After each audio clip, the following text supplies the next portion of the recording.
Hey guys, and welcome back to another edition of the Dead Simple Podcast with your boy Jamie, Hate Daddy, whatever you want to call me. And today I have on Ocelot. Now, Ocelot is a really interesting character because historically throughout the multiplayer Doom history, he's been very guarded, very silent. He's never really been the type to reveal a whole lot about himself personally or about his feelings when it comes to competitive gameplay. That said, if you knew Ocelot, and this would have been anywhere between the late 90s and the early to mid to late 2000s, you would have had conversations with him about some of this stuff, but even then, even to some of his closer friends, they would have described him as being guarded. It was really interesting to have this conversation today because that was anything but what Ocelot was. He was very open, he was very honest about his Doom experiences, how that kind of reflected on him in real life, and just kind of his pursuits and everything going on with him these days. Our conversation really wasn't about Doom so much. That said, there was discussion about Doom and kind of theory and all that sort of thing, but it was more a conversation about life and kind of psychological and linguistic approaches to the world of Doom and in real life in and of itself. So the conversation turned out to be really fluid, really fun. I loved every moment of it. I think you guys are going to really enjoy this too. So Ocelot, one of the greatest players of all time in the dueling arena. Some consider him to be even the greatest, but in addition to that, one of the most knowledgeable people. So great player, great talker. Ocelot, hope you guys like it and enjoy.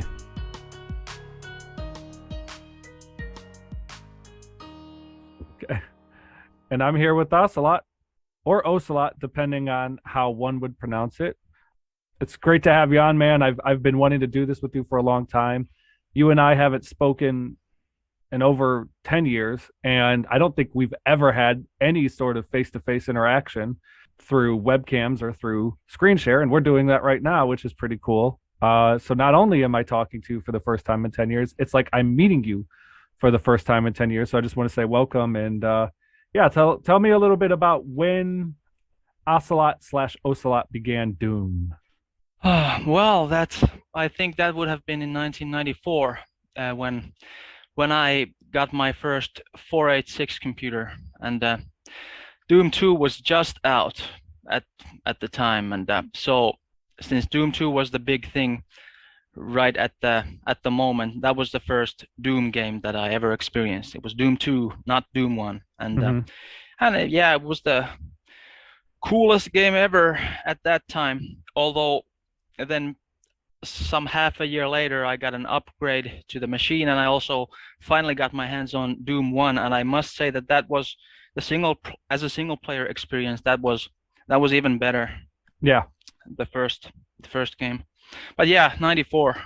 94. And when did that turn into online play? Well, the first time that I got any kind of exposure to multiplayer was in 1997 when I bought my first modem. It was one of those 33.6 thousand bits per second things, and I would what do you call it when it's a BBS. I would hang out on BBSs. There were only two in the in the area back then, and I would go on these BBSs and look for games, and that's when it started. Well, that was all modem to modem, and then it was it was a long time. It was a long time after that, quite a long time, maybe 3 years after that, that somebody released something called CS Doom. I think that was in the year 2000. And then that's when I got my first online Doom experience, but the first multiplayer experiences were in 1997, and I was using the default key setup, the default keyboard layout, and I was using a mouse, but it was with the default keys, and so I would use the right mouse button to run forward. I knew nothing about strafe running at the time, and the mouse would be used to run forward, and the left button would be used to fire, and that's pretty much. I think I might have used the keyboard to open doors. Yeah, I did. So it was a very, very, very primitive thing. Obviously, that's how we all started. Oh yeah. Well, you started like better than I did. I started like mouse, or not even mouse, like keyboard only, and I would play co-op games or single player, and that would be awesome, and that would be like reliving the past. But then I would go into like deathmatch games and just get fucking rolled, and I'd be like, what is happening? Mm-hmm. And yeah, so it's like you had a better start. It's interesting because I said your name Ocelot, but I have to ask about the name because I remember distinctively for some reason that your profile used to say some people owe a little, some people owe a lot. I tend to owe a lot. So my name is Ocelot, not pronounced like the cat, Ocelot. So what is the intended pronunciation of your name? Look, I have no idea. You're the native speaker of English here, and I just, I just, at some point, in I think it was 97, 98. At some point, yeah, my very first nick at the BBS was simply Doom because I was looking for Doom games. So that was uh, that was the best way that I could think of at the moment of attracting attention to the fact that I was looking for Doom games. So that was my first nick. Mm-hmm. But then a couple months in, I figured maybe I should try to make up something a little bit more sophisticated, a little bit more elegant than Mm-hmm. just Doom.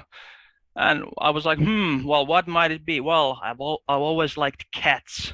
Mm-hmm. So, but there are a lot of panthers and tigers out there. So maybe some slightly more exotic cat would suit me better. Mm-hmm. And then I probably looked at some nature book and figured, hey, this is a cool cat. It's not that big, it's not that well known, but it looks cool, and I like the sound of the name. But I only knew the name obviously in Finnish, which is my mother tongue. I Mm-hmm. had no idea how it was pronounced in English, and I still don't. But I can go to dictionary.com, and there Mm-hmm. it says. Let me just see what it says. It says, okay, it says the primary pronunciation would be ocelot, and the Mm-hmm. secondary one would, or the less frequent one would presumably be Ocelot, but I'm no authority on how to pronounce that because I barely ever pronounce it myself in English. Okay. So two questions on that. How do you say it in Finnish? The name of the cat, Yes. that would be just Ocelotti in Finnish. Yeah, Ocelotti? Just like yeah, that? yeah, Oh, that's not too bad. I'm yeah. Most of our nouns end in I, and mhm. if it's a foreign derived noun, then we typically just take the foreign word and add an I at the I sound at the end to make it conform to the Finnish noun morphology. That's what Yeah. we do. That's what was done there. That's pretty common in language though. Yeah. You see that in pretty much every language. Like whenever you incorporate a foreign word into that language, then what one does is typically is that then word is incorporated, but into the syntactic rules of that language. So if for whatever reason, you know, this word doesn't really exist in English, and we're borrowing it from another language, we're gonna Englishify it, if you Exactly. will. And Exactly. that I'm sure takes place in every language Yep. because there's only one real way to describe something in your language, and if there's no word for it and you're borrowing it from another language, it only like makes sense. It's only intuitive to say, well, let's just take our own spin on that word and make it Yep. become that. So that's pretty neat. The second thing I had with that was I think Ocelot is probably okay. I've definitely heard people pronounce that as Ocelot. I just And thought it was always funny. Like now I feel like that thing I read where it's like I sometimes owe a little and I sometimes owe a lot. Now it's just like that whole mythology has just been ruined for me. Um, but you're yeah, good. that was just me having language fun. Yeah. Always punning and shit. Well, that's part of learning a language too, no? Yeah, and it's particularly a part of me because well, I'm a linguist. Hell, that's what I do. Oh, okay. I didn't Yeah. know I didn't know that. That's really cool. I in college when I studied psychology, language was the second part of the introduction to psychology we did. And then I went into cognitive and we did another section on language because I thought maybe I could get into linguism. Like maybe I could get into that. And then when I studied it in intro, it was like, all right, this isn't so bad. Then we got to cognitive psychology, and I was like, nope, fuck that, too much. Don't want to do it. Don't want to touch it. Like 50 different parts of the brain. Nobody's even sure which part of the brain language really even generates from. We just have theories. And even then, so from the psychological standpoint, I was like, no thanks. But from the analytical standpoint, where you talk about statistically analyzing language and how it's used and how it's produced, that's cool. I think that's awesome. In college too, I also studied Spanish, and the one of the Spanish teachers, he was a linguist too, and his obsession with language was really cool. And like, we would just sit down after class, like me and a couple of his students, and we just talk for hours about like language tendencies and things like that. Well, name drop him, please. I have heard of him. Juan Martin. Juan Martin. Yep, he was from Spain. He lives here now in the United States. It's cool. And he's been doing it for a long time. Right. You were saying, did you mean to say that they wanted you to get into cognitive linguistics? And that's what turned you off? Okay. Well, because you said cognitive psychology originally, and that I was a little confused by that. But okay, so they started talking about like psycholinguistics and things like that. And that's when you figured, okay, this is not for me. Yeah. Especially like when they analyze it from, you know, the level, like a neurological level, like where is language produced in the brain? Where is language interpreted in the brain? And that's when I was just like, nope, not for me.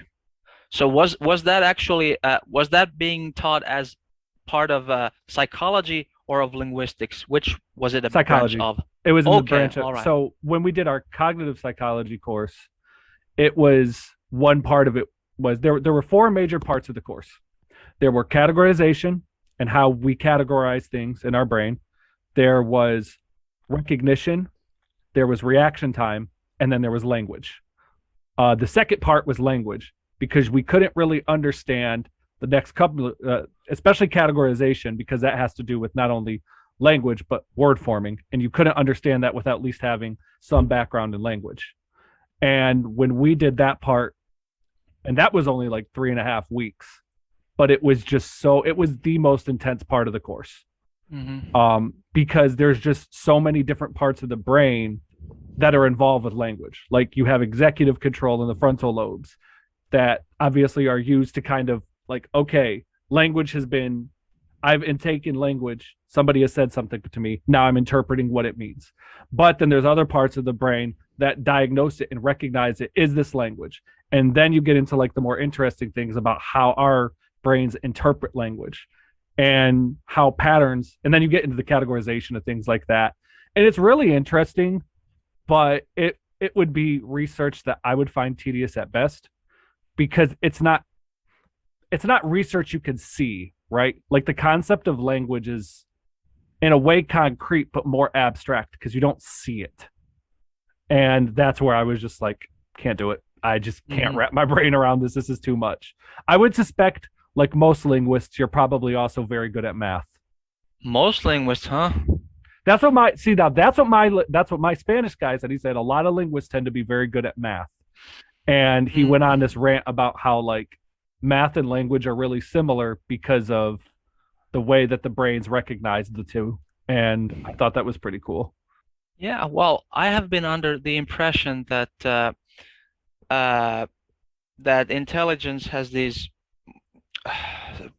subcomponents or something like that, and that verbal intelligence is separate from nonverbal intelligence, and that mathematicians, well, STEM people tend to be very high in nonverbal intelligence, whereas people like myself, I suppose, and other linguistically oriented people, writers and people like that, tend to be high in verbal intelligence. But I have been under the firm impression that they were actually separate, and there's no doubt that in my case I'm certainly higher in verbal intelligence. I would love to be great at math.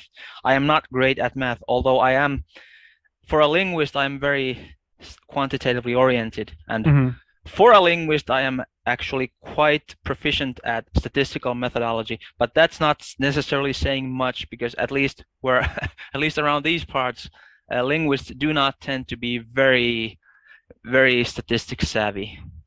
No? No, well, at least not around here. They tend to ask me what to do because I'm a more statistically oriented linguist than the rest, in the at least in this area.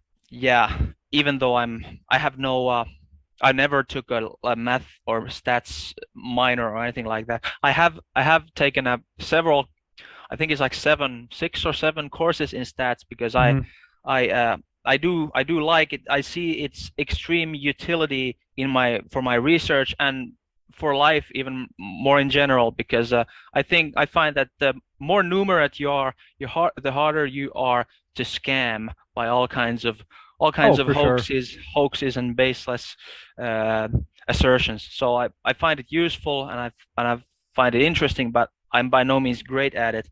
So I think that's interesting that you bring it up that way, because when you talk about stats, and there's a lot to digest with what you just said. Let me get down to the stats portion first.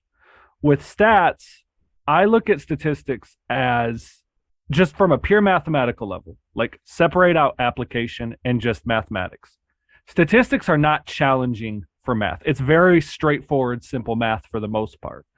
It's not like you're conducting calculus formulas to spit out output from a statistical algorithm. That's not to say that that doesn't exist. It absolutely does. But when we talk about statistics at a research level, the math in and of itself is actually very basic and very simplistic. But the application and understanding what it means is where it becomes very difficult. Like when we put this number out here, okay, great. Like you've given me, like, let's use one of the most basic, simplistic statistical elements that there is out there when we talk about something like standard deviation, right? Like when one talks about standard deviation, we're saying how far does it stray away from the mean of something? Is it, and in both directions, not one direction, both, unless you're analyzing something from just, one end of the bell curve, but that's getting too, that might start getting too far into stats. But that's the thing. I say that, right? And calculating a standard deviation is very easy, but understanding what that means is not easy. Like, if you have the brain for that, it's like, okay, got it, easy. But a lot of people don't. And that's where you get into like this really cool thing with math and statistics, is that there are people who are very good at math, can just like do high computing in their head, like high levels, advanced levels of computing, and understand it, but they have no concept of applying it. And that's where I'm almost like you in that sense, where I'm not good at math like that, because I think there just gets to a point where you're just doing math for the sake of doing math. There's no real world application to that. And again, I'm not saying like there's no real world calculation or application to something like calculus, because that's how we get to space. But what I am saying is that like it does get kind of like that, like especially in college. I had very low tolerance for it. I did very well in all my math courses, but I just was like, oh, I can't wait till this is over. Like I cannot wait. I'm go ahead and like go ahead. I'll give you a chance to respond to that, and then I want to talk about the other thing you said. No, I just basically agree with what you said. And yeah, I think it's probably a good thing that we have those math nerds that just love the math for what it is. Those are the kind of people who come up with revolutionary new discoveries. Mm-hmm. But yeah, I'm very much oriented towards the application as well. The deep theory tends to be quite hard for me. Of course, it depends on how deep of a level we are talking about. I mean, the standard deviation stuff, I don't find that particularly hard. But when we get into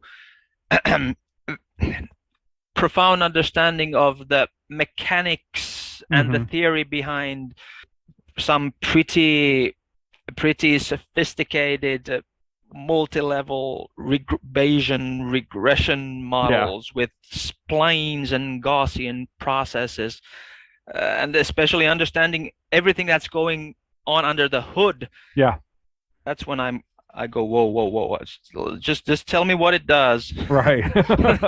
Yeah, for sure. And that's like that does that too. Like regression models when I did psychology stuff, because that's a big thing in my area of research, because my area of research looked at behavioral psychology. In particular, I studied post-traumatic stress disorder as substance use disorder. So we looked at a lot of regression models because we wanted to see, okay, what's our input and then what can we expect as an output? And I remember when we were going over all these various forms of regressions, I'm just like, what the fuck does that mean? Like just tell me what it does. But once you sit down with somebody that understands it and can explain it, you're like, oh, yeah, that's what that means. Okay, got it. And it's like once you get it, you get it. But that is that application, and that's where it's like that's hard to wrap your head around, like molding your head around what that means. And they come from two totally different parts of the brain too, right? Like it's it's such a deep conversation, but at the same time, it's actually really cool. The second thing is you talked about different forms of intelligence, and I'm glad that you brought that up because people, I don't know how to say this without almost being kind of elitist, but very simple-minded people tend to think that there's just one broad, over-encompassing form of intelligence, and that's it. And that just couldn't be further from the truth. Like, we all know somebody, for example, that's probably very good at reasoning, like logical reasoning. Let's separate that from all the different, because there's spatial reasoning, there's logistical reasoning, there's, let's just say logical reasoning, right? They could grasp things at a logical level and say, this makes sense, this makes sense, this makes sense. But they have almost no emotional intelligence, so they don't see morality. And morality is a part of existence, you know? Because otherwise, what's stopping me from saying my neighbor has something I want? I should probably just kill him and take it. Logically, that might make sense. But on a moral level, that makes very little sense. So it's cool that you mentioned the various forms of intelligence in that, because those exist and that's a real thing. And I know this is supposed to be a Doom podcast, but shit, like this is a cool conversation. So we'll bring this back to Doom in a second. But I just want to get your take on all the different forms of intelligence then. Oh dear. Well, obviously you are the expert here, not me. What I know about intelligence, it's just mostly it just comes from what I've heard from Jordan Peterson, whom I listen to a lot. So my impression is that there is some common core to intelligence called G. That's what I hear, that it is correlated with every subcomponent, as it were, of intelligence. That's my understanding, that there is some common core to it, that if it's high, then you are likelier to be better at every subtype of intelligence. But then supposedly there were four main subcomponents, of which verbal was one and nonverbal was another. And I forget what the other two might have been, unfortunately, because those were the ones that I was most interested in for whatever reason. But that's pretty much the size of it. I'm not going to pose as some kind of an expert on intelligence here. Just that I deeply do believe in G, though. I think it's real. But not gonna try and not go that far. Yeah. So what you're referring to is known as like the Spearman's G intelligent paradigm or model. And the G actually just stands for general intelligence. I don't remember a ton of it myself. A lot of it at today's, because this was a model that was proposed back in like the 60s and 70s. And we still kind of use it. We do. But the issue with that model is that G doesn't explain something like emotional intelligence. G doesn't explain something like spatial reasoning. Like if you can have very, very intelligent, seemingly intelligent people that have zero spatial understanding. Like, for example, they crash a car, like they drive their car into the garage, and it's like, you didn't see that? No, I didn't. There's another thing called kinesthetic reasoning, where you understand like movement and application of movement that goes into spatial reasoning. Those are all cool things too. I would say what I would think about G is that there's probably something to it, but it's a theory that needs refinement. Because and look, to spare this conversation from going too far psychologically, any psychological theory is always constantly being put to the test and evolving and changing. So when we say it needs refinement, that's like the classical thing to say in psychology, like, oh, well, it could probably use some improvement. That's all because our data changes, our technology changes. And in the next 50 years, with the evolution of neuroscience and our ability to study it, everything that we have posited over the last 100 years is probably going to change as we know it when neuroscience evolves to the point where we can understand things at a deeper neurological level down to the, simplest levels of, exchanging of neurotransmitters and all that stuff. So a lot of stuff we're saying is going to go above people's heads, but it's an interesting conversation to have because you can still have this at a very layman's discussion and understand it without being too invested in the theory. Mm-hmm. Oh, yeah, and what you said about everything we think we know changing within the next 50 or 100 years, I think a lot of fields are like that. I think something similar is bound to happen in fields like nutrition, maybe even health. I think we are still pretty much guessing at this point at why some food might be bad for you or good for you. There are competing theories about whether zero carb is good or whether zero carb is bad. And just a couple of decades ago, fat was the bugbear, what you were supposed to avoid. It was the bad guy. And then it was sugar. And then it's like, well, what is it now? Is it maybe now it's polyunsaturated fatty acids or PUFAs? Who the hell knows? It's like it's many of these sciences in which we are extremely knowledgeable now compared to 100 years ago. Still, if we're gonna, when our grandchildren look back upon it 100 years from now, it's like those guys were in the Middle Ages. I think that's what's going to happen with a lot of these fields where we think we know so much. And I think in many of them, someone will discover something and make all of us look stupid now, at least all of us who are trying to speak authoritatively. Yeah. I think that's just the natural evolution of science, though, right? Yeah. Like, if it wasn't like that, like what people don't understand about science is we are our own greatest critics. Like, we are skeptical from the onset. And that is, at the core, the strength and the resolve of the scientific method. That's why we're able to advance. Because we don't get stuck or trapped in this idea that, okay, this theory is absolute. That's not entirely true. But for the most part, our mentality is ever changing. And I'm sure at some point, even like, let's look at it from the standpoint of like relativity, right? With Einstein. And it took 150, 200 years for him to crack Isaac Newton's theory on it. And then it's like, oh, one genius pretty much just offset what another genius said 200 years later. That is the evolution of science. I'm not the authority on what, the theory of relativity means, what it does. I'm not here to even talk about that. But it's possible that in another 200 years, they're going to look back and say, yeah, that was wrong. Like, he had the right idea, but that was wrong. And that's the nature of humanity. I mean, there's a reason why we've gotten this far, right? Like, it's pretty neat it's pretty neat to break that down. So sure thing.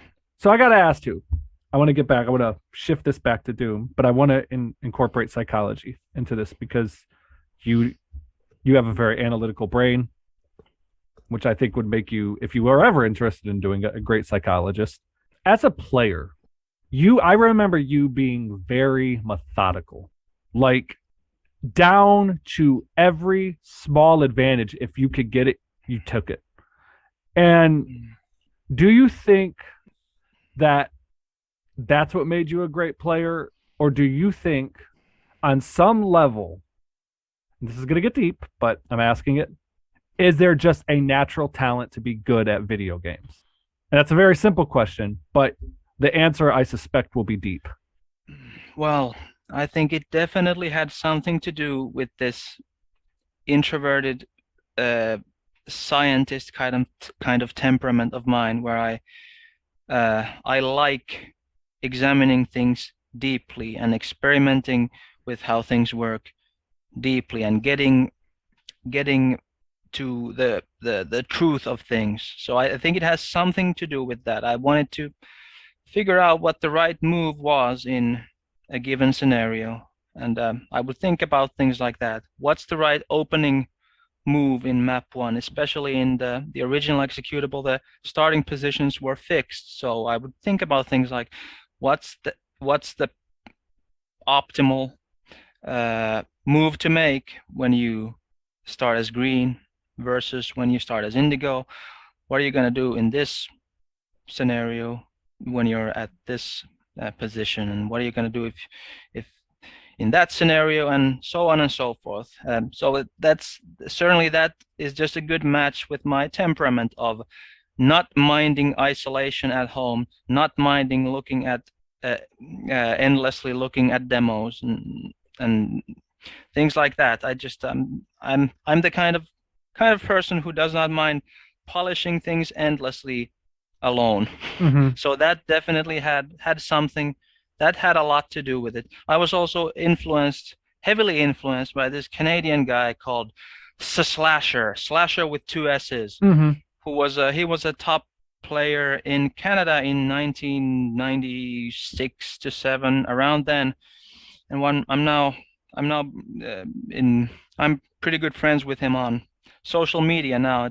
He was, from the first moment I saw demos of that guy, it was obvious that this guy is something special, because if you think I was analytical and methodical, that guy was even more so. He was counting how many rockets the other guy has at every moment. He kept track of that shit. I could not keep track of that shit. My brain was not good enough at multitasking, but that guy kept track of all of it. And it was like, when you watch him play, it was like this guy's playing chess. Mm-hmm. And I was deeply influenced by that guy when I was when I was an up and comer, and that had something to do with it as well. So I think at least those two things, my introverted and obsessive compulsive nature, my introverted analytical obsessive compulsive nature, definitely has something to do with it. I do think G, if you believe in G as I do think that G has something to do with it. I was never all that coordinated in physical tasks in real life. I was never that good at sports. I mean, sports where you need a high degree of coordination, hockey and what have you, floorball and tennis, and I was never the best at that kind of stuff. I guess you might call that kind of the people who just seem to be very coordinated, naturally very coordinated. They have great balance, and they learn all kinds of difficult physical maneuvers easily. I was never that guy. I was not the first guy to learn ice skate well. I could ice skate decently, but I wasn't never the best guy at learning that kind of thing. So I don't think it's, at least in my case, I don't think it was some kind of special coordinative talent. I think it was just mainly my temperament, my isolated obsessive compulsive scientist temperament, and it was probably a relatively high G. And then there was one other thing. Yeah, I was also relatively competitive from an early age. You have to be somewhat competitive, I think, in order to excel at anything like Doom. I think that is a factor as well. Sure. So what you mentioned when you talked about being physically coordinated and physically gifted, as you might often hear people say, that touched more. Remember when I mentioned kinesthetic intelligence? Yes. That's what that is. That's where it's like, and we call it a form of intelligence. Whether that's the correct term or not, I don't know. I'm not the authority on that. I'm also not an intelligence expert. I just know what I know from the various classes I've taken in psychology. But I'm with you. I definitely think there's two types of players I see in Doom. There's the analytical chess player player. That's like you, like Dev. I mean, Dev literally talks about playing chess all the time. There's other people. Then there's people that it's just like they're more reaction based. They're more mechanically oriented. So they don't think about the game so much as a puzzle, as a strategy. They think about how they can amplify their output. And what I mean by that is focus on their mechanics and executing at such a high level that no matter what strategical approach you take, their mechanical execution will be so much better than anything that you could do. Your strategy won't matter. Guy that comes to mind like that, Chewie. But there's other players like that. Sedlo was like that. I would suppose I was like that. And it's funny because there's like this rivalry that's like not spoken about that exists between those two competing molds, if you will. And I find that fascinating. We don't talk about that a lot in Doom because there's not a lot of people who care enough to. But I'm interested like what you think about that, because I definitely feel like there's that pattern. Like there's the players who are analytical, and then there's the players who aren't so much analytical but are more practiced, if you will, in their mechanical output. Have you had Chewie on this podcast, by the way? I have not talked to Chewie in years. Okay. I was just wondering because you classified him as one of the mechanical. And he was analytical. Don't get me wrong. I'm not saying it's an absolute. We're still analytical, but it's like I don't think analytical was his main thing, if that makes sense. Yeah, it does. I don't know what to make of that hypothesis, though. I mean, there's a lot of great maneuvers, counters, tricks that I learned from Chewie, and I figure he must have spent time thinking about the game and examining its mechanics in order to even come up with those things. I learned things from him. He started out as a Doom player. I mean, he did not start out playing on the old school settings, but then sometime in 2005 or 6, old school settings became an option on Z-Daemon, and for at least a few years he played on old school settings, and I played him once in I think 2007, and he whacked me with something I had never seen before, and I had to go to the demo and what the hell was that? Then I had to really look into it until finally I figured out what he had done, and he can't have. That's not something he improvised. He did his damn homework in order to come up with that shit. Yeah. So that's why, I mean, he gives the impression, certainly he often gave the impression that he was just there to have some fun and kick some ass. And since he was so coordinated, and it was just the level of raw skill was so high, it didn't look like he was applying his brain all that much. It looked a lot like it was just all coming like a second nature, like completely instinctual, and he didn't have to think. That's what it looked like a lot. But I figure he must have been doing a lot of research to come up with all the fancy things that he did. He's even the one from whom I learned the new plasma grab. I think. The South grab, yeah.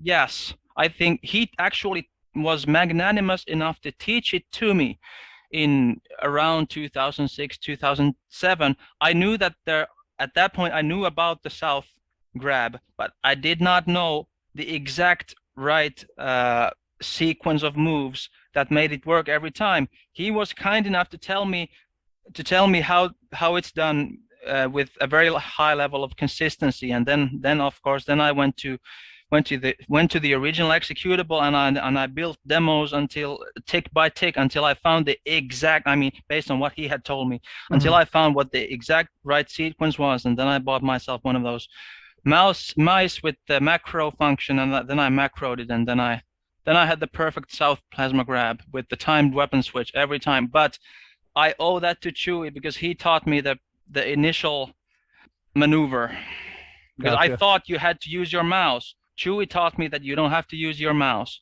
That was huge. That's what enabled the automation of that move.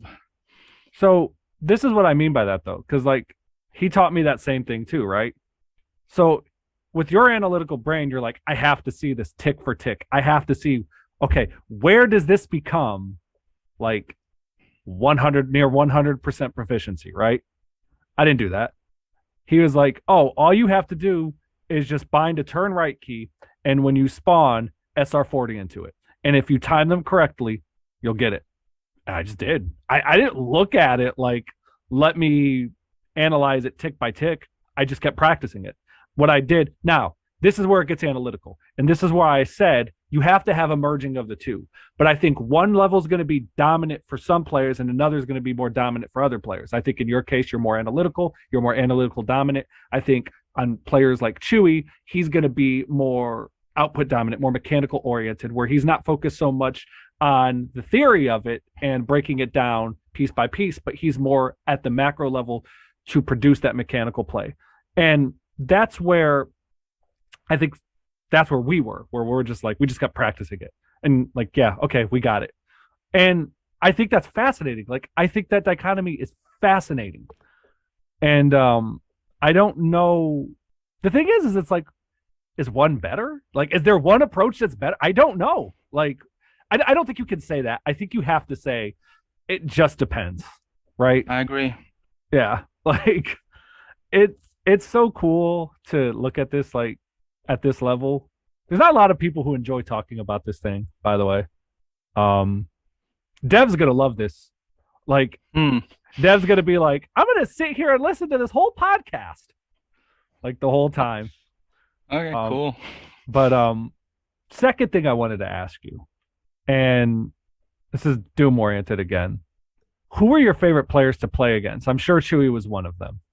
Oh, favorite? No, I don't think that existed because back then, this for me, this is like a past life that I lived as a different person. I was a different person back then, and it's back then I was extremely concerned about hits to my ego. So I generally avoided Chewie like the plague, because with Chewie there was always the very real risk that you would actually lose on a European server despite a 70 millisecond ping disadvantage. So I generally steered the hell clear of that guy. I mean, he was obviously a great player to learn from and to watch. But if you were concerned with potential fatal blows to your ego, you did not want to play that guy. So right. Chewie would be out of the question on those grounds immediately. No, I don't think I can come up. I don't think I can come up with anyone. It was just so ego driven for me back then that it was whoever I was able to beat, whoever didn't suck so bad that I got absolutely nothing out of it, but was also not good enough to threaten me with defeat. That was generally, as pathetic as it sounds, that was generally the way I felt about it. Well, okay, I did rather enjoy training with my Finnish locals, starting from maybe 2007 right onwards, because that's at that point my locals started getting pretty good, and I generally enjoyed playing those guys because there was not that much ego in it. There was a certain sense, even though we were rivals in competitions, it's a very small country, so we all shared this little notion that, okay, well, obviously we all want to win, but we also all want to see our fellow countrymen do well. Right. So it wasn't quite as competitive, even though it was quite serious. So in that sense, I would have to say, yeah, my locals. I rather like playing my locals, the ones that were good enough to actually be worth playing. And yeah, maybe I'll just leave it at that. So it's interesting that you mentioned that, because I was going to ask you about this. The single greatest collection of performances I've ever seen in Doom competition, like one-on-one competition, was from the tournament, and I'm going to probably be wrong with the exact date, but it was the entryway European tournament that took place sometime around 2012, 2013. and it was you and Turska. And the game that you guys played with each other, and I think he beat you by 2 or 3 frags. I don't remember the specific score. That was the greatest, like, mechanical, analytic, like, combination of it all. That's the greatest play I've ever seen. In Turska, on that day, when I saw that, I already knew Turska was like a top 5 player at that point. But what I saw from Turska that day was like, that was fucking flawless. Like, I can't think of a single flaw he made in that game. I can't, like, it was just absurd execution, but like top level strategy too, like analytical levels where it's like, he wasn't just thinking of what's going to happen after I do this. He was thinking 3, 4, 5 steps down the line to maximize his advantage to maintain control of the map. And if you would go back and watch a demo, you'd be like, oh my God. And then on the flip side, it's like, yeah, Ocelot's doing it too. And I was blown away by that. And I still to this day maintain that's the best Doom play I've ever seen. I don't think I've ever seen anything better. And there have been, certainly from a spectator standpoint, there have been better matches. And one might not necessarily find Entryway fun to watch overall. But I think if you've played the map and you have an understanding of it, you watched that and you were just fascinated. So I'm giving you props, but I'm giving your fellow countryman Turska, who actually came back to Doom recently, props as well, because I just can't talk enough about that. So I want to hear your standpoint on that, and if you could correct my wrong dates, please. So that particular game, you mean? Yeah. Okay, that was 2010. It was a Map 1 tournament. Mm-hmm. Okay, so I was wrong about the date. And the game you are referred to, that was the final. Mm-hmm. It was a two-round final. Well, that's very high praise that you just gave that game. And if it's really that good, then I'm happy to have been involved. Mm-hmm. Because I personally am unable to judge its quality accurately.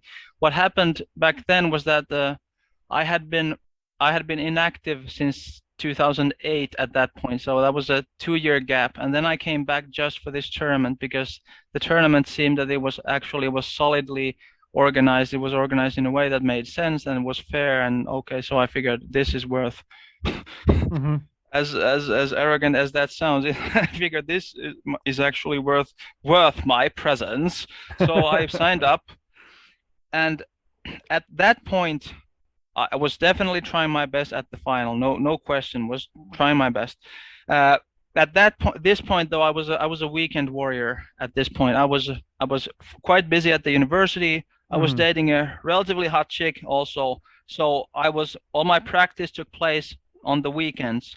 And that's not to say that I was out of shape. I don't know if I was out of shape. All I know is that my practice only took place on the weekends. It was very serious practice. I recorded all my games and then I watched them on replay to find out what I was doing wrong. It was serious practice, but it was only on the weekends. And map 1 was the only map I was practicing because that's what the tournament was in. So I don't know how close to my actual prime I was back then because I had been away, and then my practice had focused on this one map. I have this suspicion that 2 years earlier there was the ECL, the European Champions League tournament, which also had me and Turska in the final. And back then I actually won. And the difference was, besides not having had that 2-year break just prior, another difference was that in the previous tournament I had been playing all maps, not just map 1, but also all the SSG maps. So I have this suspicion that perhaps my SSG wasn't quite where it had been 2 years earlier, because for this map 1 tournament I was map 1 only, or maybe it was, but there was a definite difference between those 2 tournament finals in that 2008 the SSG was even Steven, but 2010 the map 1 finals were close, but he tended to dominate with the SSG. He tended to win SSG battles, and what I would tend to do was, like a mixed martial artist who can't compete in stand-up, I go for the takedowns because the guy's better at stand-up. I try to take him down.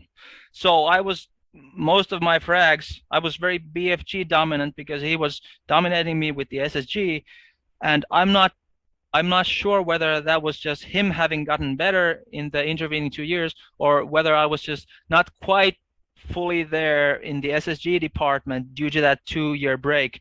But okay, aside from this long-winded excuse, the game itself, yeah, I was giving it my best shot, and I don't feel many regrets about that loss. It was the first round he won 50-49, and the second round he won 50-48. Mm-hmm. I have a minor regret. I mean, I was trying my best. I do have a minor regret that I think I lost 1 to 2 frags to misclicking one of my macros, which took me out of the which wrested control of the player from me for 2 seconds, because I didn't just have one macro. I had two macros. The first macro was for the south grab. It was a perfect south grab, perfectly timed weapon switch, and I had a second macro which was a perfect back up from the chain gun spawn to the BFG. You took a couple of steps back, and then you strafe 50 ran diagonally into the BFG. From the first game tick, it became possible. You ran straight into the BFG using strafe 50, and you timed the weapon switch.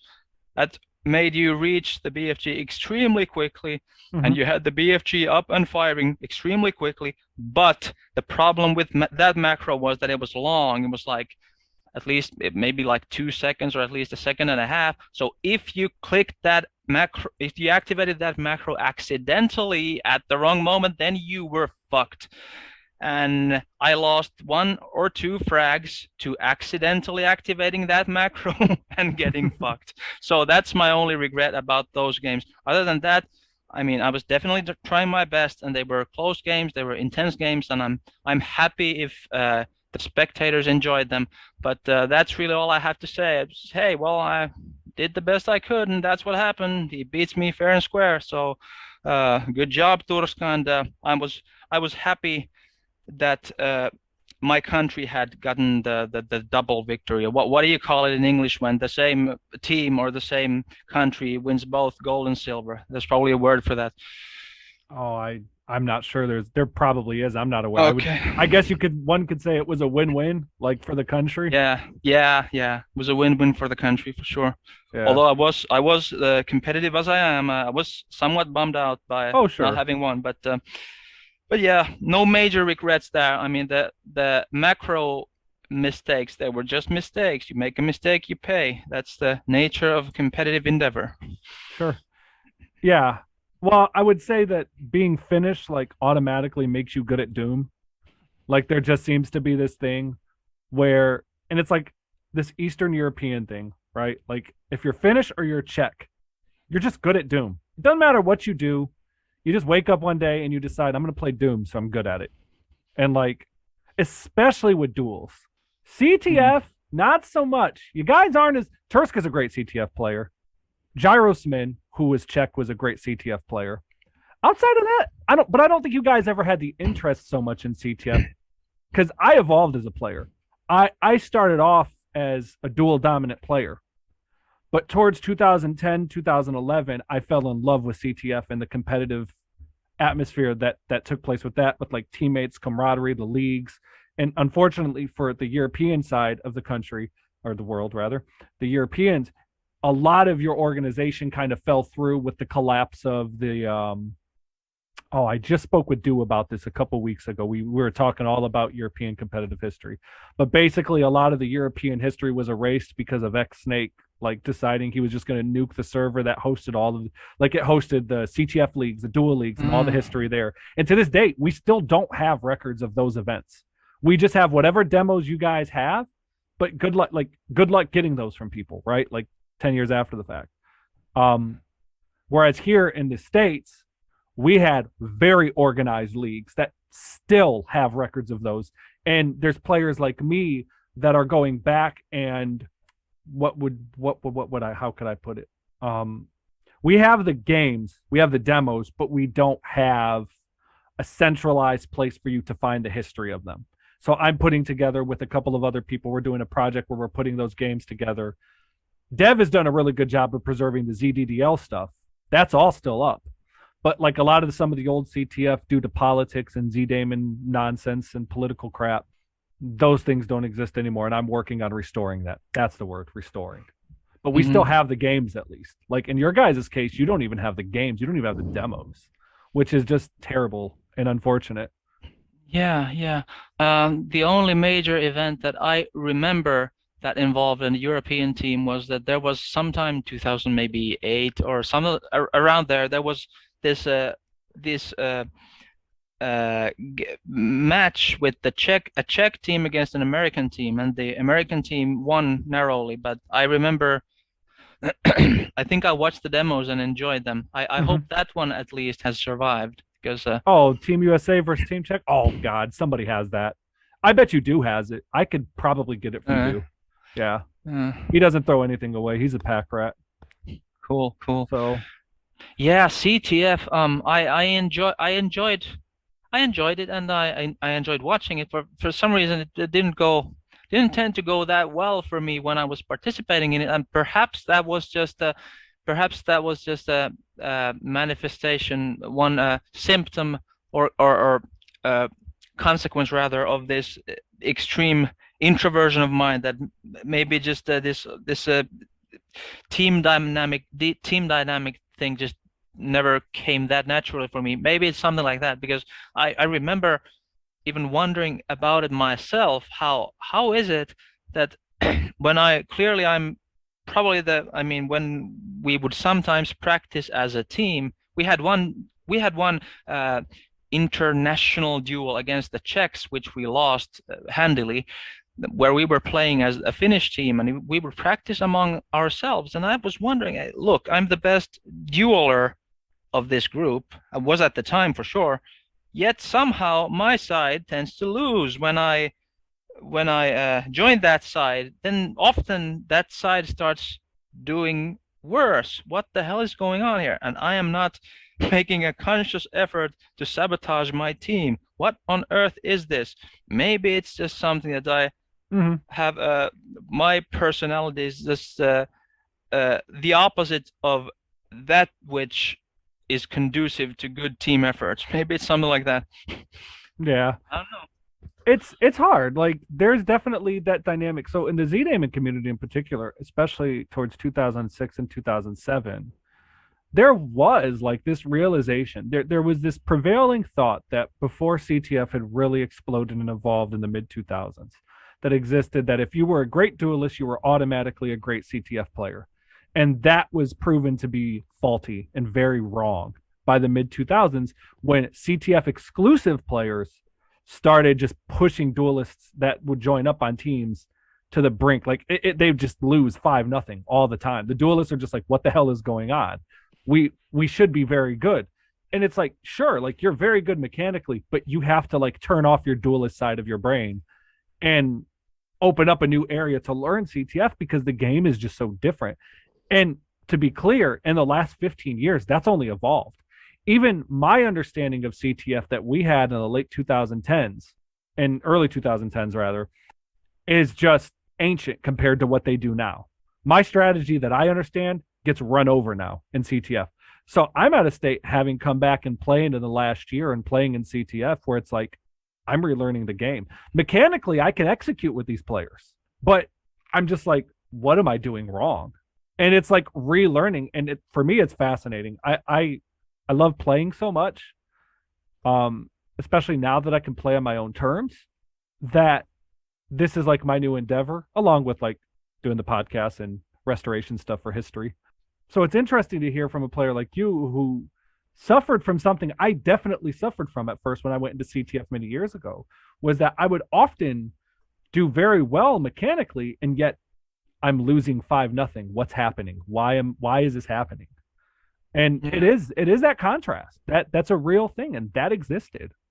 Yeah, I think you just explained it. Oh, by the way, there was one other detail that just occurred to me that was I feel very strongly that was hurting me, and this is a historical accident that happened to work against me. The historical accident is that in 1998, when I was playing modem games, I would obviously I would emulate the setup of the best player I knew, and the best player I knew in 1998 was called Washi. He was a local as well. He was beating my ass in 97, 98. And he would disable his vertical mouse movement using something equivalent to what was known as Novert back in the early 2000s. He would disable that.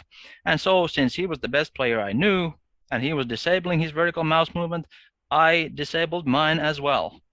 And hence I grew up to ignore vertical mouse movements altogether. So by the time that CTF rolled around, I was just completely oblivious to what was happening on the y-axis. And in CTF, that's a major handicap, because you need to be able to do, if you are to be a top player, you need to be able to aim at the floor and do rocket jumps and things like that. I can't do them if I can't control my y-axis movement. That's an additional factor that screwed me in CTF. I could never relearn the game with y-axis mouse movement involved. An unfortunate historical accident. It's not too late, man. You can always come back. I'm gonna take that silence as a nope, not happening. Well, never say never. If somebody comes up with a bribe high enough. Oh, I don't think I don't think I'm in any position to start paying people to come back and play. It's an interesting. I've talked to a couple of people who've been away from the community for a very long time, and it's definitely, if you don't want to play, then you simply won't. But if you do, then you will. It's a very intuitive thing, but people are gone for a reason, because they just don't know. And this is my interpretation. I think most people leave because they don't know how to have a healthy balance of gaming and real life. And most people that leave, in fact, all of them, if I'm not wrong, probably draw the conclusion that, well, I can't do both, so I have to stop. And that is a very understandable thing. I think when I left for a long time, my thing was, I don't want to be a shell of myself. I don't want to be somebody grasping for what I once was. And in the last year, when I've come back to play, I've definitely found that balance that I'm speaking of, about having a healthy balance between gaming and managing my real life priorities. I've done that very well. It's no coincidence that it took me graduating from college to have the time to do that, because while I was in school, working full time, having a family, it just wasn't realistic. There was no way. But when the pandemic came and I came back, it was like, well, I'm done with school and all I do is work. And now I have all this free time on my hand, outside of what I do with my family. What do I do? And I replaced it with Doom. I just came back. But there was a lot of doubt when I came back about, man, I don't think I could do this anymore. Like, I can't keep up. And it took about a year. It took about a year to come back and finally get it back. And it came to fruition. Dev and I had that organ grinder match that Jahar hosted. It was the first organ grinder match. We main evented the event, which was awesome. And we put on a great show. And I was just like, shit, I can still do this. Like, I've still got it. Like, it just took a while to get it back. And now that's where I'm at, where I understand. It's like, but the big thing is if I'm going to continue to do this, I need to have a healthy balance. I cannot let this take over and consume my life. And I won't. But I think that's interesting that some people draw that conclusion to where it's like, nope, can't do both. So I'm interested to hear what you have to say about that. Yeah, man, that's a big topic. By the way, do you have a timer running that shows you how long you recorded? Yep. Is it possible for you to pause the recording, or is that something that, okay, because I'd like to take a bathroom break before delving into this big topic. Okay, let me go ahead and pause. Okay, yeah. All right, go ahead and so the question was about, do I even remember the question? Yeah, I do remember the question. It was about, well, I think it was about why some people leave, and Yes. why some people are able to stay without it being a problem. I think something along those lines was what we were discussing, or what you were talking about, correct? Yes, that's right. You're absolutely right. Yeah. So, okay, well, I'm going to be honest here, and the when I look back at that chapter of my life, I do view it as an unfortunate chapter in my Mm-hmm. life. The game was definitely, it's a good game, obviously. It got rave reviews everywhere I saw it reviewed. It was a very good game as far as games go. For me, however, it's what you said. Many people conclude that I can't do both this and real life. And for me, I think it was even worse than that. If I'm honest, what it was for me was a substitute for deficiencies or gaps, or what was missing in my real life. I think I was simply put, that was the real life where I was failing, so I fled to this imaginary life where I was not failing. Mm-hmm. And that was basically, I think that happens to male kids especially a whole lot. I think there's something about computer games that's really, really addictive to male children especially. Mm-hmm. And that really got me. And I was definitely underperforming in real life, in pretty much every aspect of real life. And then there's this game where I seem to be overperforming, at least compared to many others. So what's not to like? Let's just spend all of our time in that world where we don't have to be failing. Mm-hmm. And then it became addictive because there's this imaginary world where I'm the whatever, the big guy. So the obviously alluring choice is to just spend as much time there as opposed to the real world where you're just a struggling teenager or a struggling young man.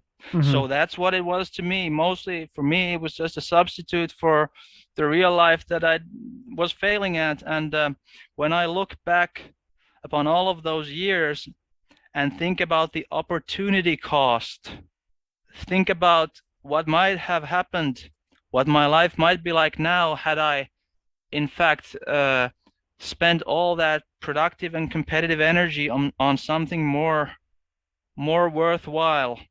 I still cringe. I think it's tragic. I feel that it's tragic. For me, it was a problem. It was the symptom of deficiencies in my own life management skills. It was the symptom was that I fled into that world. And in a sense, it was tragic that I was as good at it as I was, because that made it all the more addictive to just stay there. Mm-hmm. So, and that's how I view it looking back. I am certainly pleased that some people have gotten enjoyment out of watching my demos. I'm not ashamed of that. That makes me smile. Mm-hmm. But overall, spending all those years and all that energy on something like that when I could have been doing, say, something like what I'm doing now, at least it's something where there seems to be an upward trajectory. Mm-hmm. Ooh, no, I still cringe when I think about that. So, and I can't presently see a scenario where it would seem to me a good idea to get back into that kind of thing, because I still, that competitive part of me, it still exists. So Right. if Yeah. I were to get into that again, no, that would be at a huge cost to what I now deem the more important endeavors of my Mm-hmm. life. Certainly. There's a lot to unpack there, but I'm definitely with you in that. Yeah, I think all of us at one point or another can look back at our time, especially in those younger years, and think, "Oh my God, what if I would have been doing something better?" But I'm gonna disagree. Well, maybe not disagree because everybody's different. So I'm gonna say this is where I think you and I divulge paths, or divert in paths, rather, not divulge. We divert in paths. Like you, I was suffering as as a younger man. I was suffering from underperforming in the real world. I wasn't doing well in school. I didn't have a lot of confidence at all I was, in fact, I think it would be safe to say I completely lacking in confidence. And Doom and gaming in general just seemed to be something I was good at. It gave me confidence that I'd never had or experienced before. And like you said, it's almost like I'm a victim of my own success in that arena because now I can't get enough of that. Because it's like this constant endorphin that's just like grabbing at my brain saying, come back. Because here you're appreciated. Because here you're a god. Because here everybody loves you. And it wasn't that. It was very toxic. It was very, how can I put it? It was conducive to real world success. Or it was not conducive to real world success, rather. It stopped me from being what I probably could have been. But I think where I have come to peace with that in my life in that past is that I think that I learned how to channel everything that I have into one cause through gaming. And I took that same mentality, that same process, and it took me a while. And I channeled that into a real world application. And I don't think it would have been so refined had I never gone through doing that in a gaming world. And I'll give you, and this is anecdotal, so this is by no means a case study or a scientific a paper. But in high school, before and after gaming, didn't matter. I was not a good student. I was a very bad student. And much of that was a product of age, but a lot of it had to do with just me not being confident. I lacked confidence. When I went back to college in 2017 and I graduated last year, I had a near perfect GPA. And some of that was, and a lot of it was maturity. I was 28 when I returned to college. Or 28. I'm 33 now. I was obviously a kid in high school. But I also truly believe at some level that I learned how to hone that confidence, that sense of I can do this from gaming. I don't think I would have ever honed that in the real world. I think I suffered from just not having the confidence or the will to do it in the real world first. And I think gaming was an arena where I learned how to do that. The problem is that is still a very addictive thing. And it's very hard to balance that. And I won't lie to you, as I've come back to Doom in the last year, I still struggle with that, where it's like, okay, don't do too much. Like, everything else comes first. This comes last. This is your hobby. It's important to have hobbies, but this is not my priority in life. And I think I found a good balance of that. But that also took me a long time to achieve. And I had to leave it for a while before I could even understand that. And now that I'm back, I think I found that. By the way, I'm in no means pushing this off on you. I'm not saying, hey, you can do it. Everybody's different. I totally understand somebody who says, nope, can't do it, won't do it, never going to happen again. But I think for me, I think that's why I'm able to come back. And in talking to a lot of people who have come back about this, they have the similar thing that I've expressed. It's like, nope, I found a way to do this in my real life, but still have a real life and balance that. And I don't think there's a right or wrong answer for either or. I just think it's the adaptation of time as we go on, as we become adults and we have other things in our lives, right?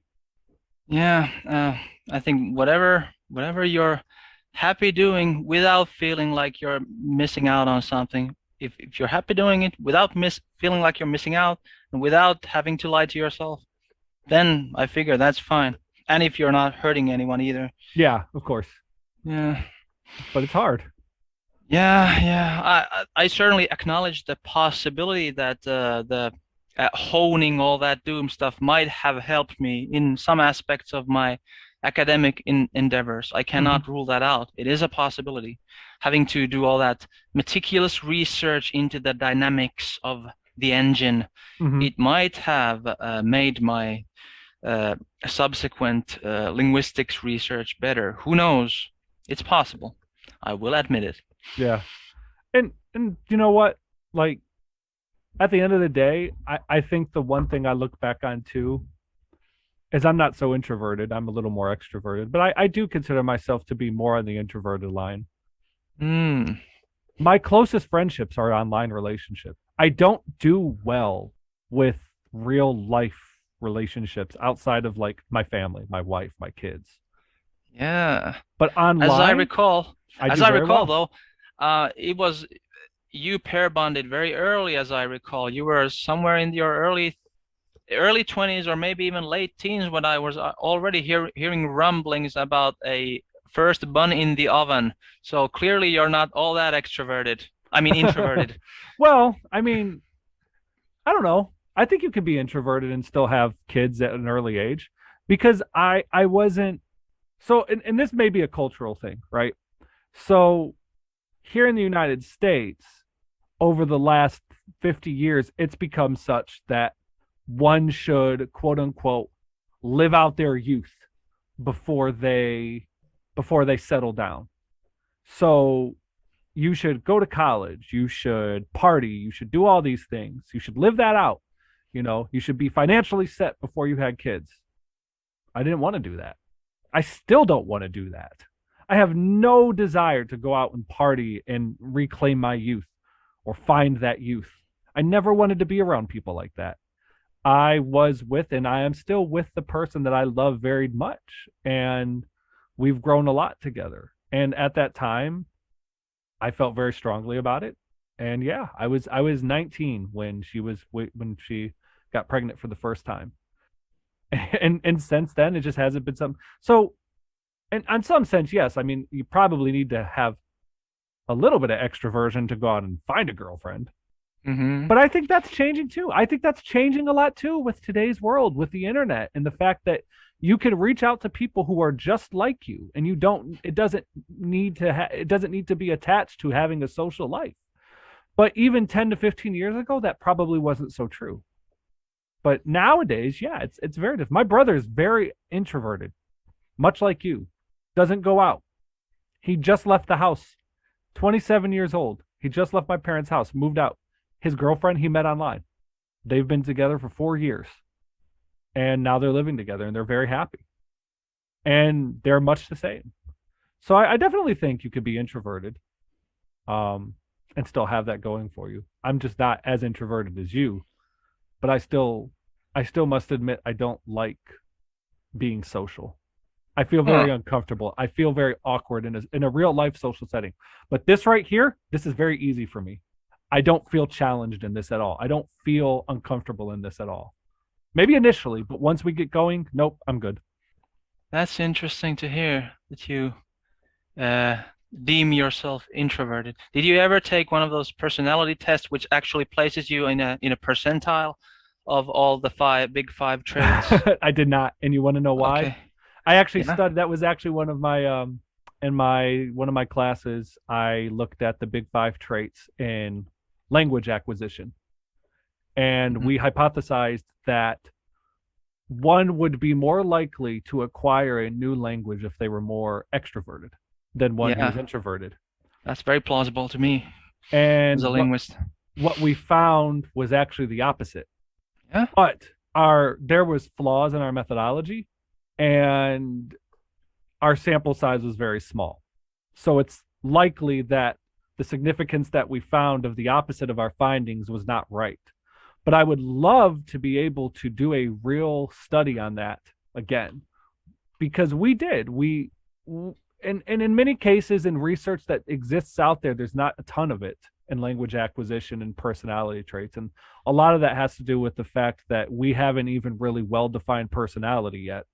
The big five is probably the most common method that we have, but there are other strong methods out there.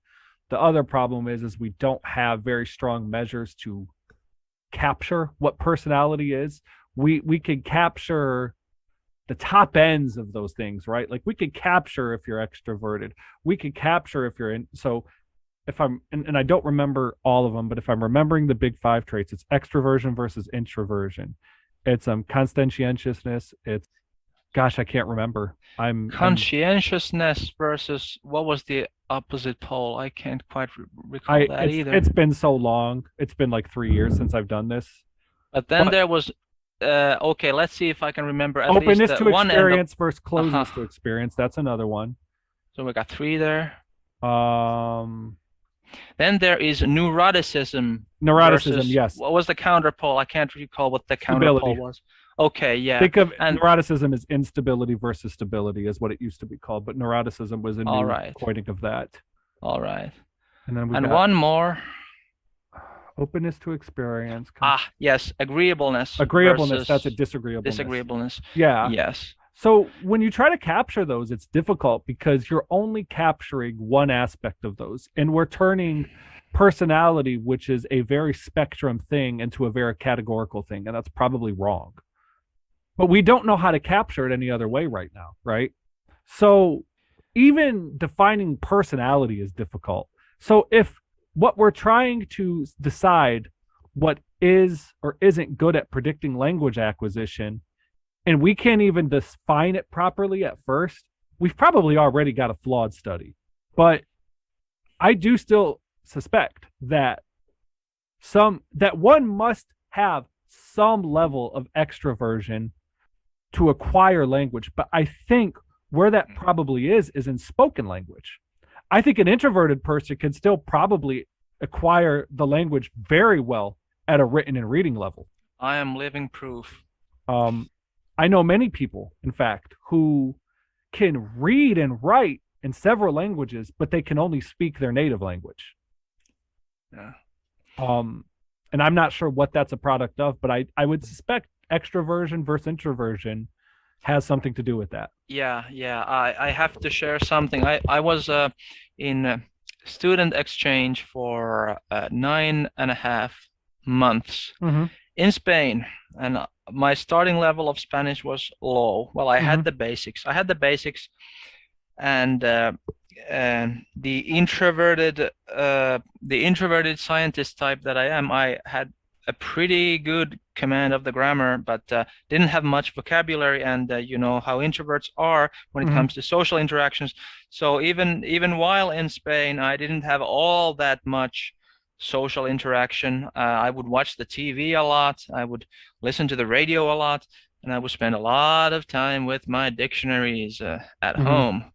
And when I happened to find myself in a group setting, I had my little notebook with me, and I would eavesdrop on other people's conversations and write down new words.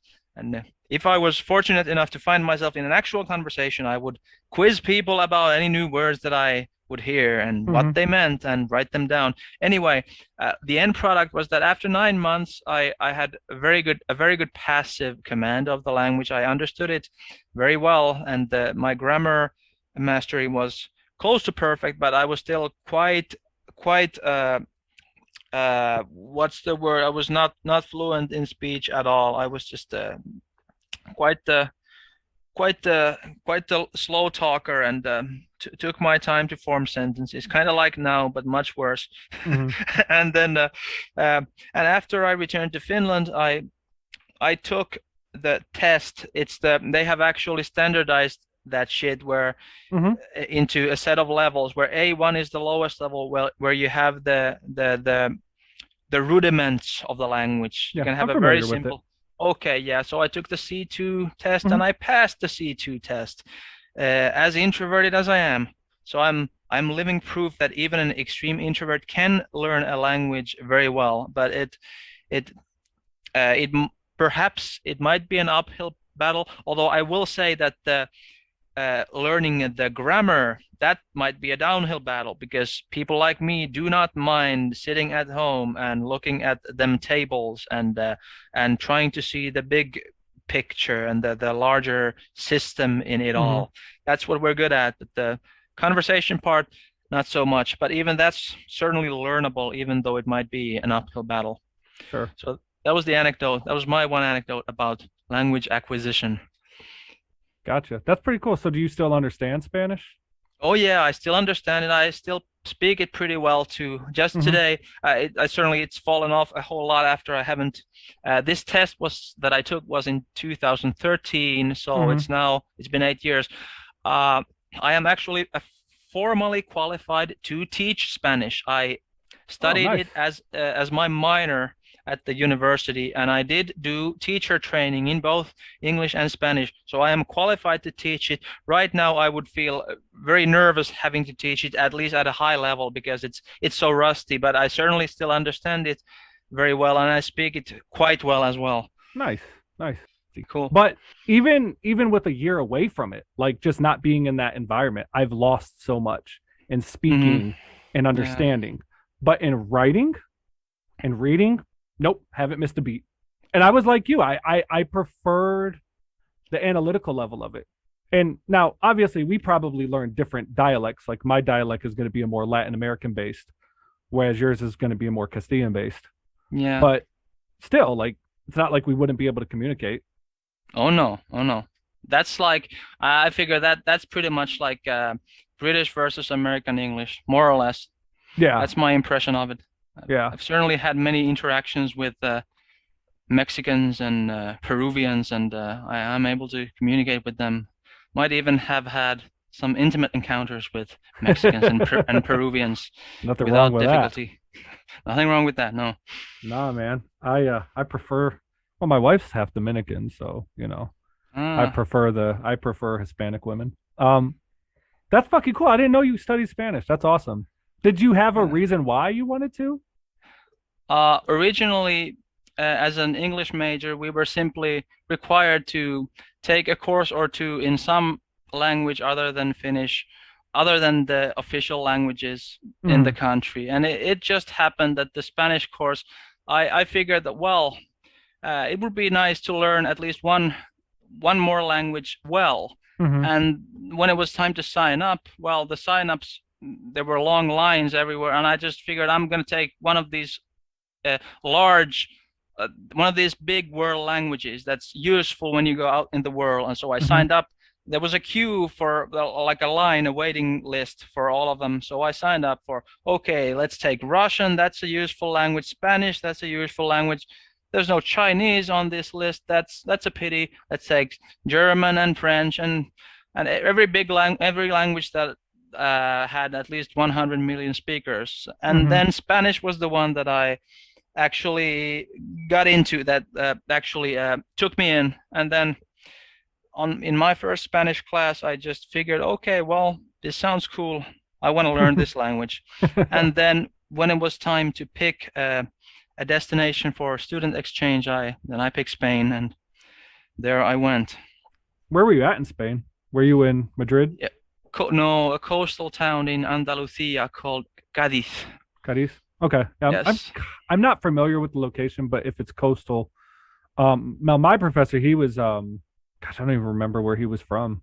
I want to say he was from in the areas of Madrid, but yeah, he's been in the United States, God, for probably 30 years now. He went out to the university, UCLA, the University of California, Los Angeles, and that's where he got a bunch of all of his doctorate and everything. And now he's here in the Midwest in the United States and teaching Spanish. But he's a linguist. I still talk to him occasionally. I'll have to show What? him this podcast. Sure. Yeah. Was it that Martin guy? Yeah. Oh, yeah. Unfortunately, it's a super common Spanish name, so Yeah. it's Yeah. like which one? It's not like Indeed. it's not like it's a simplistic one to be like, oh yeah, I know him. That could be many of them. But yeah, he is a really nice guy, and he was really cool, and he was a fascinating guy to talk to about language. Can Um, imagine. and so we're getting to the point now to close this out, and we've talked about a lot of different things, Doom, life. Um, I'm interested. What's in the pipeline for you? Like what's going on now? Like what do you do now to occupy your time? Yeah, well, right now I'm simply focused on finishing my PhD. That's what I'm doing right now. I'm trying real hard to finish this year. Mm-hmm. I actually see parallels here with my early Doom career because although I do view my heavy involvement in Doom as a mistake. It certainly there are similarities in, well, whatever it is that you get very seriously into, there are going to be similarities between those endeavors. And in Doom, there was one particularly particularly solo modality of the game called speed running. Mm-hmm. And it was exactly 20 years ago that I released my first semi-famous speed run, which took me several months to complete. That was a speed run, but doesn't matter. The map doesn't matter. But it was a speed run that I worked very heavily upon.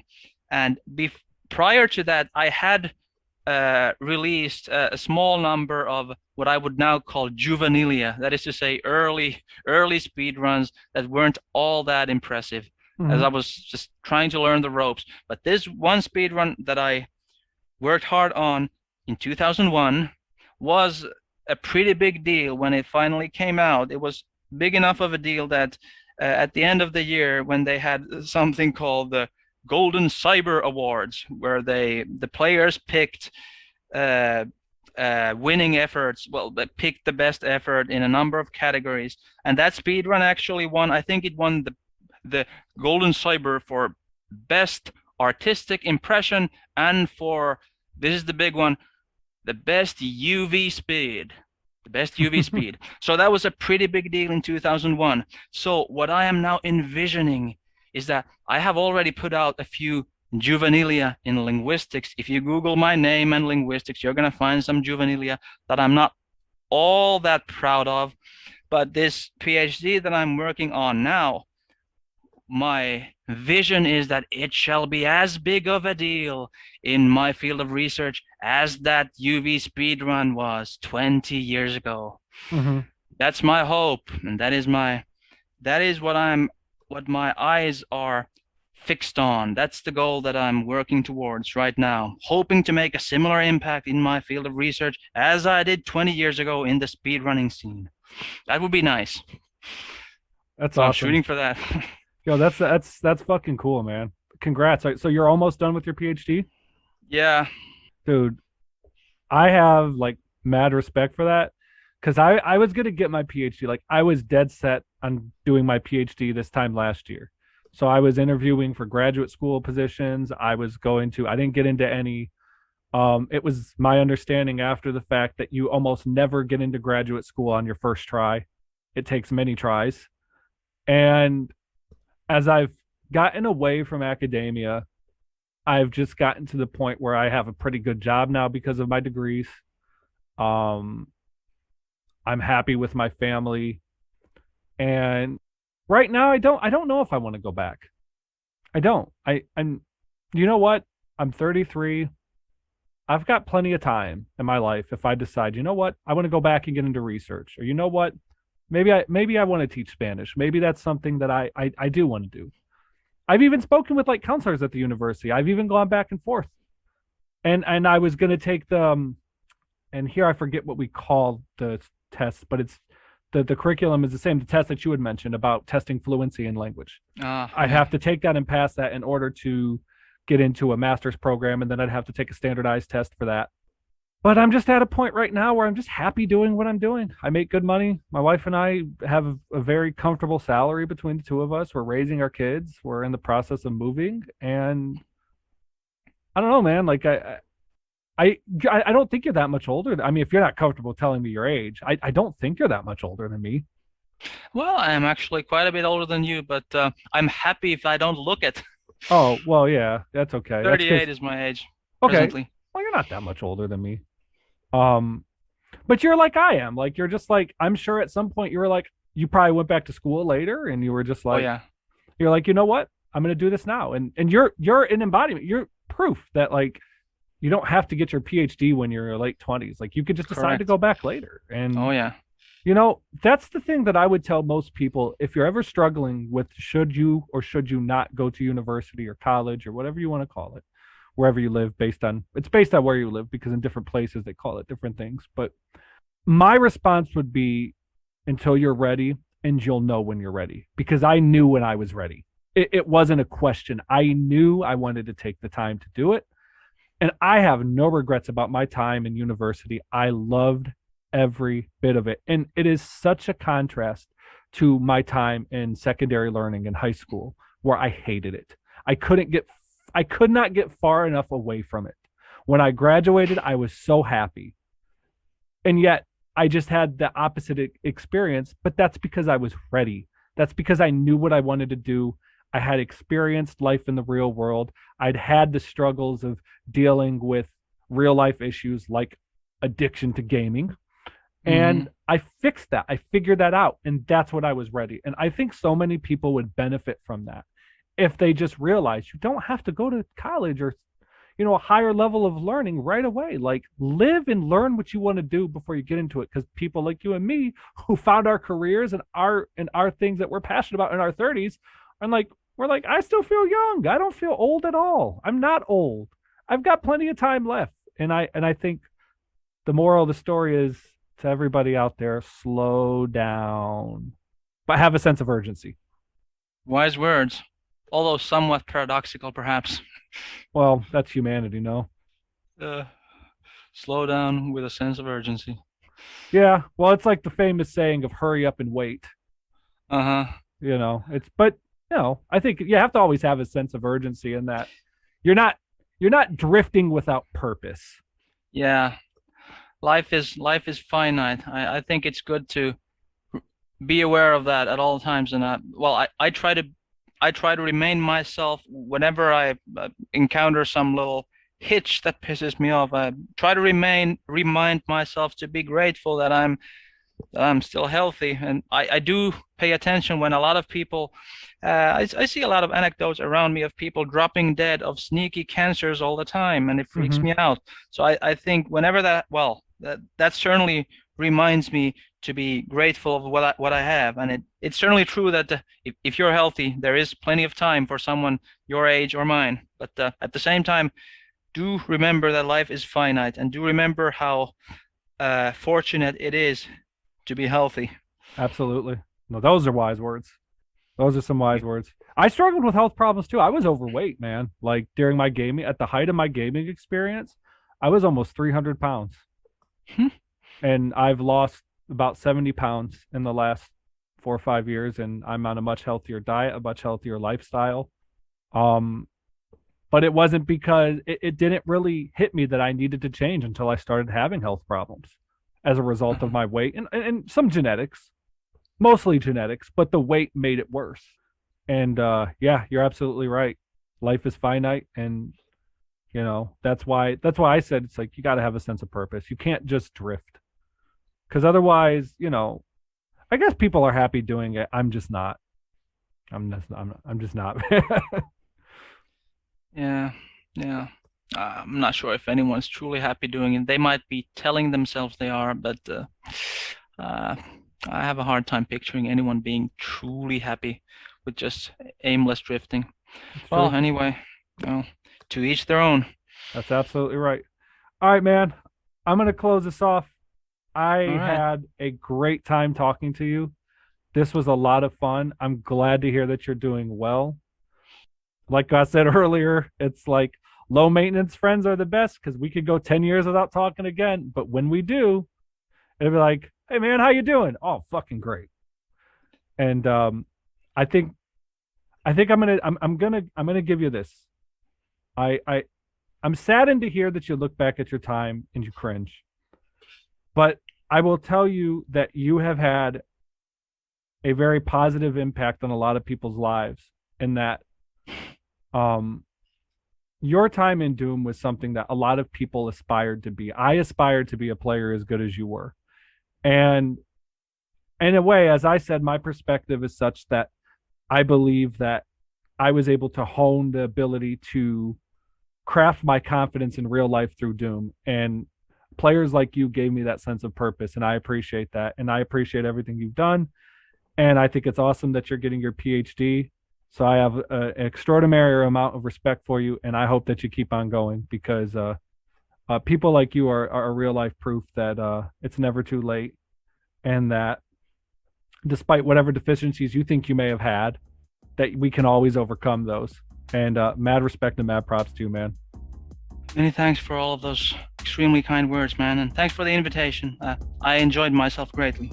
Big shout out to Ocelot. Really happy I got to have this conversation with him and discuss all the various things that we had the opportunity to discuss. I do have to apologize. There was a moment that the Zoom meeting that we had actually dropped, it seems, and I wasn't aware of that until well after the fact when I got into editing. It was around the time that we were discussing Ocelot's time in Spain and how he picked up and took command of the Spanish language. And in that conversation, I had explained to him that I too had picked up some Spanish and studied Spanish in a university setting as well, and we even had a little conversation in Spanish. But yeah, I suppose around that time there was something that happened with the Zoom meeting, and that part of the conversation didn't get recorded, so it's kind of an awkward transition. That's why that was that way. However, the conversation was still very, very fluid overall. I loved having that conversation with Ocelot. We got to talk about Doom. We got to talk about real life. We got to dip into my background, which is psychology, and I, graduated from the University of Toledo with a psychology degree with a minor in Spanish. So it was really interesting to discuss some of these things with him because he was looking at everything from the perspective of somebody who is about to get his PhD as a linguist, and my background is in psychology. But if you've ever studied either or, you'd find that there's a lot of overlap between psychology and between language. I mean, after all, language is a psychological process. That said, he is far more knowledgeable when it comes to language than I am. But great conversation. Really loved having it with him today. So for the next podcast, I want you guys to look forward to this one because I know I'm going to look forward to it. And I don't know what that means, but what it does mean is that Zanero is my next guest, and we're going to talk about his adventures now as a broadcaster as well as a player, and I'm really looking forward to that conversation with him. So thanks for listening again, guys, and I will see you all next time.